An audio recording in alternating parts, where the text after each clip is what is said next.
Oi, eu sou Renato Almeida, do Instituto de Geociências da Universidade de São Paulo, e essa é mais uma videoaula do nosso sistema de videoaulas em Geologia Sedimentar, no módulo Geologia Geral. Hoje a gente vai discutir um pouco mais profundamente o tema do magmatismo e dos processos ígneos, né? Como são chamados.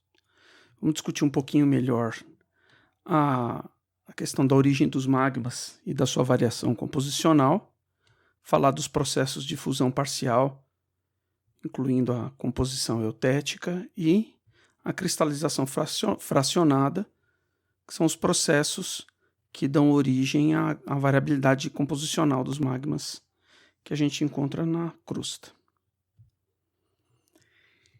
Então, o magma é uma rocha fundida, né? A petrologia ígnea é a que lida com esses processos de formação de rochas a partir de magmas.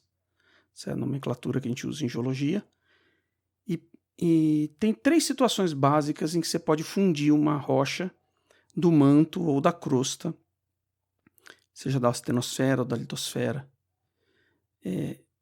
Esses 3 processos são relacionados à questão de como varia a pressão e a temperatura com a profundidade na Terra.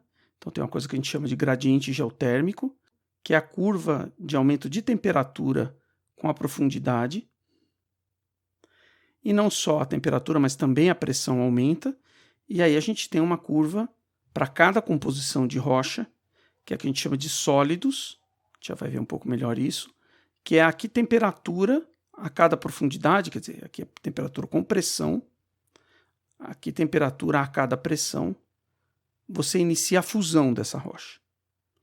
Então, se o gradiente geotérmico a uma determinada profundidade toca os sólidos, então começa a ter fusão dessa rocha ali. Na situação normal, isso não acontece. Na situação normal, não há fusão da litosfera, do manto ou da crosta, do manto litosférico ou da crosta, sem que haja uma alteração desse regime, né? Então, hoje, o estado de equilíbrio é não ter fusão. Mas tem 3 situações em que acontece fusão. Uma delas é a redução da pressão sem mudança significativa da temperatura. Então, lá na aula de tectônica de placas, a gente viu que as dorsais mesoceânicas são limites divergentes de placas, né? Em que a astenosfera sobe até perto da superfície e a astenosfera a altas temperaturas, com o processo de reciclagem de material por convecção que acontece lá, então ela chega a altas temperaturas numa zona de baixa pressão. Então é como se você pegasse essas temperaturas altas aqui, de mais de 100 km de profundidade, e trouxesse a pressões mais baixas. Então esse é o processo de descompressão. Descompressão é um processo que gera fusão. Então você traz uma temperatura alta para uma profundidade baixa, toca a curva de sólidos. Isso a maior parte do magmatismo da Terra é causado por isso, porque a maior parte do magmatismo está nas dorsais. Descompressão. Um segundo processo é o aumento mesmo da temperatura, quer dizer, você mudar o gradiente geotérmico. E aí você faz um gradiente geotérmico inicial para a mesma profundidade, a temperatura aumenta e toca a curva de sólidos. Nesses 2 casos é a curva de sólidos de rocha do manto, né? Na verdade, nos 3 que a gente vai ver. Mas esse processo de aumento de temperatura poderia fundir a crosta também, num outro processo mais raso. Então existe fusão de rocha crustal também. Então aqui você tocou os sólidos, vai começar a fundir. É isso que está representado por esse vermelhinho aqui, a base da litosfera fundindo, por exemplo, porque você tem uma anomalia de temperatura localizada no limite astenosfera-litosfera pela ascensão de uma pluma que vem lá de profundidades maiores dentro do manto, na interface manto-núcleo. Subiu a temperatura, começa a fundir manto litosférico aqui. E pode chegar até a superfície ou se alojar em vários níveis, como a gente vai ver depois. Então, o segundo processo. O primeiro, descompressão. O segundo, aumento de temperatura. Um terceiro processo é a mudança de composição. E aqui, tipicamente, que vai implicar numa mudança da curva de sólidos. Então você tem uma curva de sólidos original aqui, que virou outra, e a curva de sólidos interceptou a sua geoterma, sua curva de variação de temperatura com a profundidade. O processo mais comum para isso é você adicionar água no sistema. Toda vez que você adiciona água, você baixa o ponto de fusão, que é isso que está representado aqui. Então aqui a gente está vendo uma subducção, trazendo rochas da crosta oceânica para profundidades maiores. Elas vão sofrer metamorfismo, que a gente vai ver em outra aula, e com isso perda das moléculas de hidroxila dentro da estrutura cristalina. Essa água sai como água livre, hidrata uma parte da cunha da astenosfera aqui e faz com que ela funda, ela se aloja, pode fundir também a litosfera. Então é um terceiro processo, que é a adição de água. Hidratação. Então, na Terra hoje são esses três principais processos que geram magmas. A gente discutiu os magmas mantélicos aqui, mas processos semelhantes podem afetar a crosta, principalmente esse aqui, né, e gerar fusão crustal. Os magmas da Terra, quer dizer, o que magma é rocha fundida, né? Eles têm uma variação composicional muito grande. Os nomes que a gente dá para esses magmas, eles refletem rochas magmáticas, rochas ígneas, então que tem uma composição definida. Então a gente fala um magma basáltico, é porque é um magma que tem a composição de uma rocha vulcânica que chama basalto. Por padrão, se usa a nomenclatura de composição química de magma equivalente às rochas vulcânicas.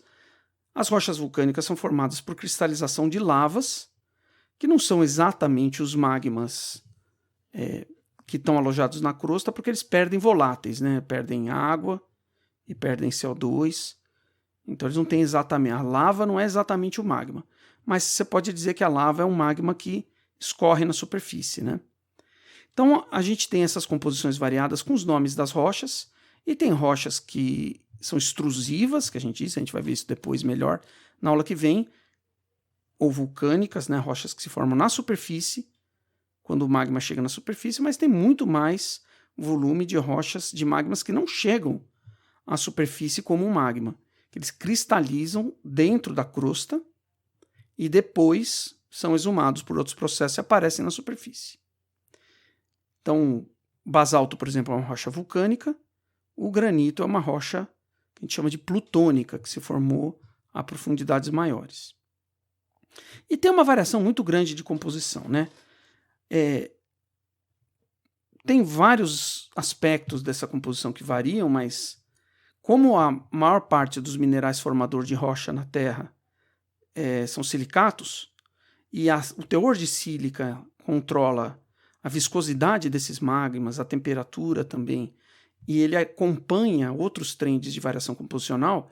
Quando se aumenta a sílica, você geralmente aumenta também o teor de potássio e sódio e diminui o teor de ferro, magnésio e cálcio. Então, essas associações geoquímicas, elas são relacionadas muito ao teor de sílica.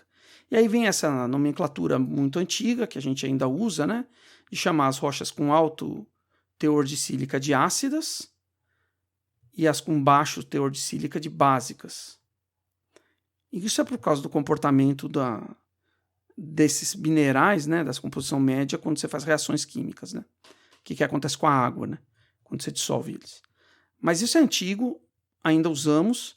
Ácido, intermediário, básico e ultrabásico se referem a teor de sílica.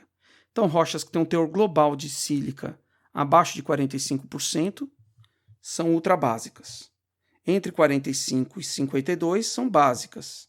Entre 52 e 69, intermediárias, e acima de 69, ácidas.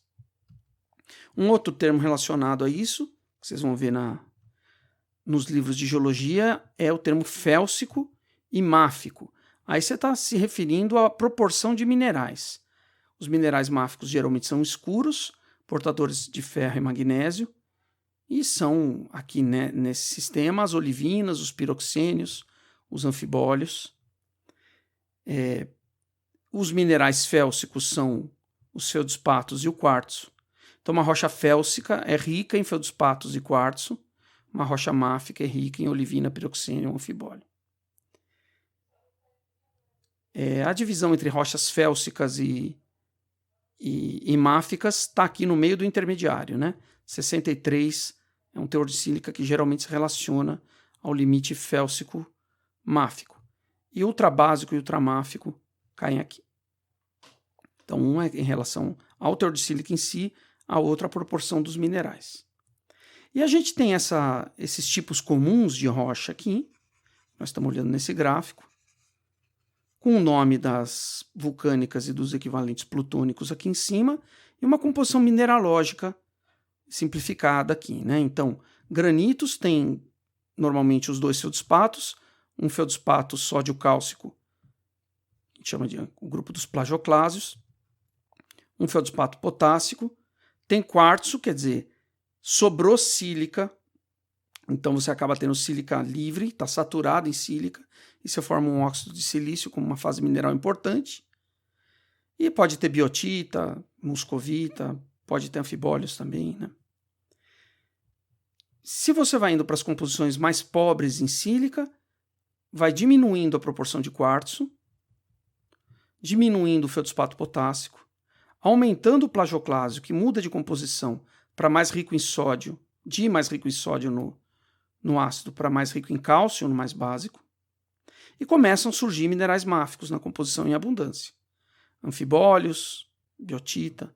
As rochas intermediárias podem já ter algum piroxênio. As rochas básicas já não tem mais quartzo livre e tem plagioclásios ricos em cálcio, piroxênios. Podem ter olivina também.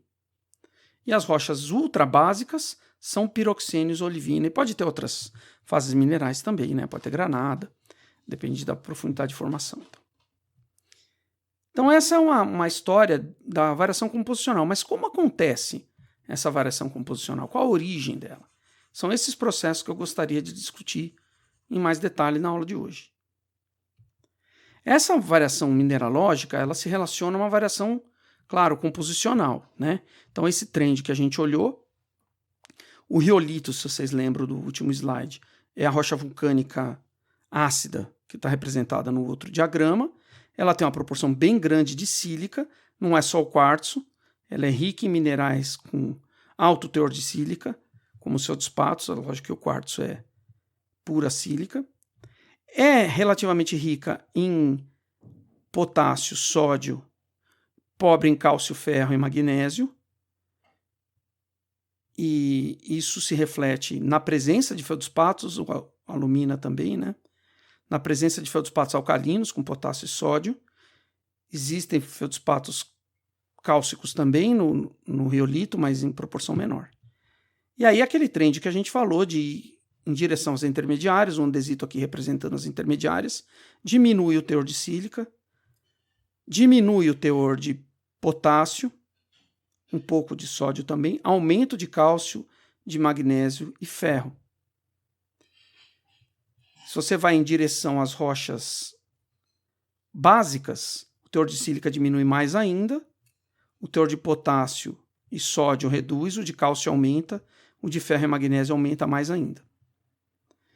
E quando chega nas ultramáficas, que são essas daqui, a sílica reduziu bastante, o cálcio aumenta, o magnésio muito, o ferro muito, até a alumina cai, porque você começa a ter menos feldspato, né, e vai para a ultramáfica, que é piroxênio e olivina. Existe uma outra série, que são as rochas alcalinas, elas podem ser ácidas, básicas ou ultrabásicas, são rochas ricas em sódio e potássio, mesmo quando a sílica é baixa.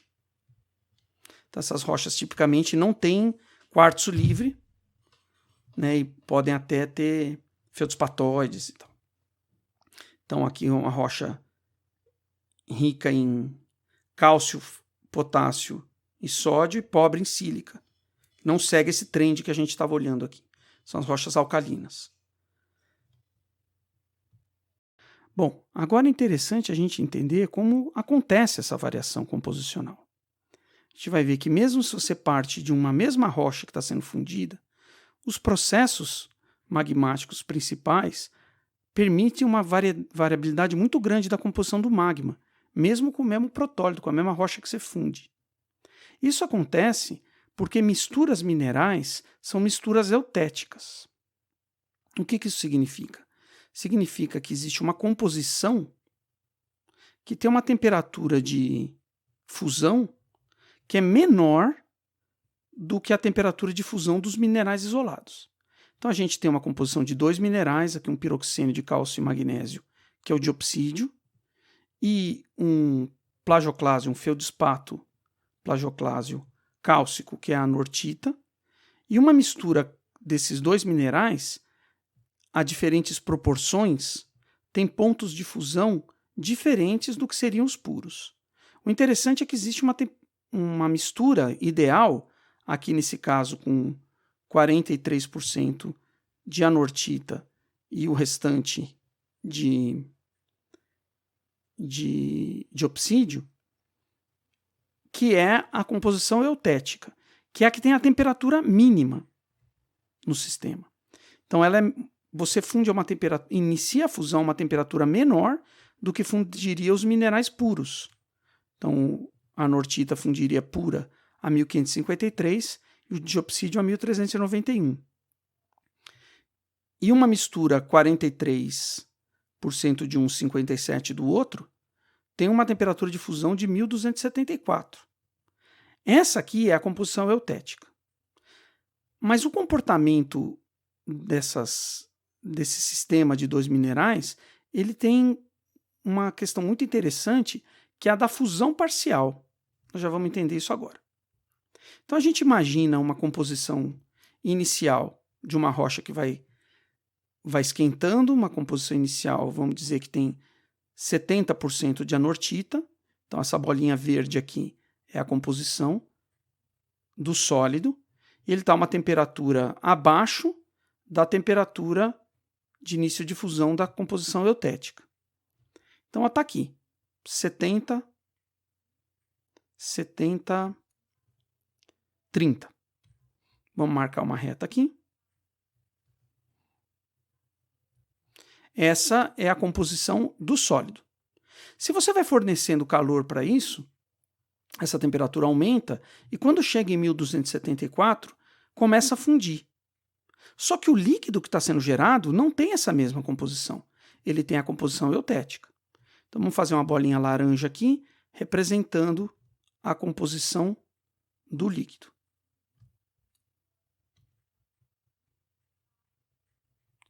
O interessante disso é que você vai fornecendo calor enquanto você não esgotar um dos dois componentes, diopsídio ou anortita, a temperatura fica estável aqui.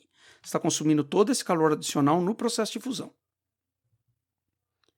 Então, a gente tem mais anortita, 70% de anortita, 30% de diopsídio, e você está gerando um líquido que tem 43% de anortita e 57% de diopsídio, né, no líquido. Quer dizer, não tem nenhum mineral no líquido, né? Mas a composição desse líquido é como se você estivesse fundindo esses dois nessa proporção. Então, note que você está fundindo mais diopsídio do que anortita nesse ponto eutético. Então, o que acontece com a composição do sólido? O resíduo que fica vai enriquecendo em anortita, portanto, empobrecendo em diopsídio. Quando acaba todo o diopsídio, você para de gerar um líquido eutético. E aí, nessa situação, a composição do líquido vai começar a mudar. Por quê? Porque a temperatura vai voltar a subir e o sólido vai subindo aqui, ele só tem anortita, não tem mais nada, o diopsídio acabou, e você vai subindo essa temperatura, fundindo só diopsídio, até que em 1553 já não tem mais nenhum sólido. Fica tudo líquido. Agora, qual a composição desse líquido final? Então, o líquido começa com uma composição que é o eutético. Acabou o diopsídio, só está fundindo só anortita. Então o líquido vai enriquecendo em anortita enquanto sobe de temperatura, até que você chega na composição original. Aqui esgotou todo o seu sólido, quer dizer, a composição do líquido final é a mesma composição do sólido original. Só que primeiro você extrai um eutético para quando acaba uma das fases minerais, você enriquecer ele na outra. Esse que é o processo, é interessante você pensar nisso. Claro que se a composição fosse outra, ela fosse desse lado, por exemplo, você esgotaria primeiro a anortita. E aí você seguiria depois essa outra curva de evolução da composição do líquido até chegar lá. Então, até aí, o líquido final tem a mesma composição do original, não é? Mas isso só se você alimentar isso com calor por tempo o bastante para fundir a rocha inteira. Se você interromper esse processo antes de fundir a rocha inteira, você vai ter uma composição que não é a composição original da rocha. É algo entre a composição do eutético e a composição original. Então, se você para a fusão, não tem mais calor, antes de esgotar, nesse caso, o diopsídio, então o seu líquido tem a composição do eutético, não tem a composição original. E se você para durante essa trajetória que já tinha esgotado o diopsídio, mas ainda não fundiu toda a anortita, você tem alguma composição entre essas duas. Então você extraiu um líquido, que é um magma, que tem uma composição diferente da rocha original, pelo processo de fusão parcial, você não fundiu a rocha inteira. Então aí você já começou a dar uma variedade de composição diferente. Claro que as rochas originais podem ter mais de 2 minerais, né? E aí o que acontece é que, enquanto você não esgota uma fase, você está no eutético para aquelas 3 ou 4 fases minerais. Quando você esgotar uma delas, aí você pula para a temperatura do eutético das restantes. E aí a segunda menos abundante vai ser esgotada, e aí você vai para uma composição só de 2. Então você fica trocando de composição eutética durante o processo de fusão parcial.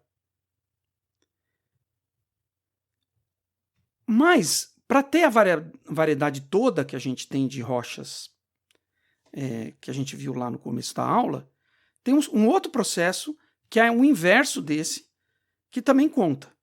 Porque para você fazer uma rocha ígnea, você fundiu um protólito, gerou um magma e depois cristalizou esse magma.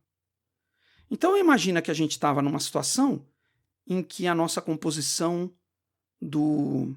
da fusão parcial fundiu todo o diopsídio e chegou até esse ponto aqui, ó. 60% de anortita. Então, o nosso líquido já não tem a composição do protólito, e tem uma outra composição que é 60% de anortita. É esse vermelho aqui.